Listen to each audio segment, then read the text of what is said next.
Samsung took a risk and it seems like it was worth it. What's up guys, we're back and things have been a roller coaster for Samsung this year. This was probably the most important year for Samsung because they took some big risks. They put all their efforts with the new Galaxy Z series and seems like it was all worth it. As we talked about already, the sales have been going insane. The Z series in its current stage is doing far better than the S21 Ultra and Note 20 Ultra. Reports are saying that it probably even exceeded Samsung's own expectations. Because of this successful launch, there's been a lot of questions and debate regarding the launch of next Galaxy Note series, which is going to be the Note 22 lineup. According to a new video from Samsung, which was uploaded on their South Korean YouTube channel, in this video, for some reason, Samsung kept calling the Fold 3 as Note Z. It definitely raised some concerns for those who are waiting for the Note comeback. This video was later taken down for some reason. Now, I'm not saying that this is it for the Note series, but the way things are going,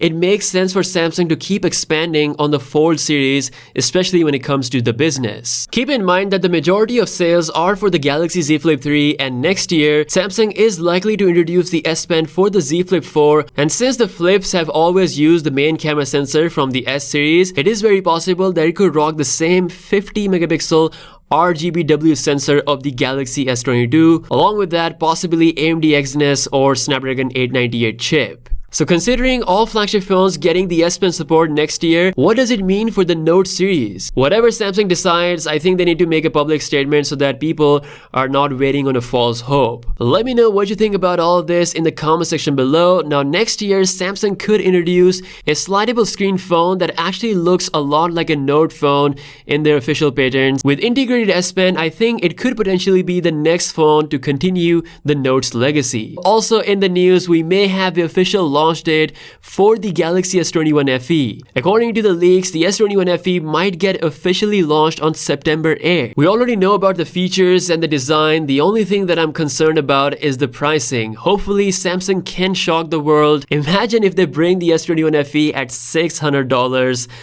It would be absolutely crazy. Now, last but not the least, we have some information regarding the current state of under-display camera. According to Ice Universe, most flagship phones in 2022 will still utilize a hole punch setup. The reason for this is that the under-display camera cannot achieve 500 pixel per inch transparency, so it's definitely not going to be as good as a traditional smartphone front camera. This is in line with what we have already heard regarding the S22 Ultra's under-display camera situation, so very likely Samsung will be sticking to a punch hole setup. So that's all the latest news. Let me know your thoughts in the comment section below. If you guys are new here, be sure to subscribe, and I'll see you guys later. Peace out.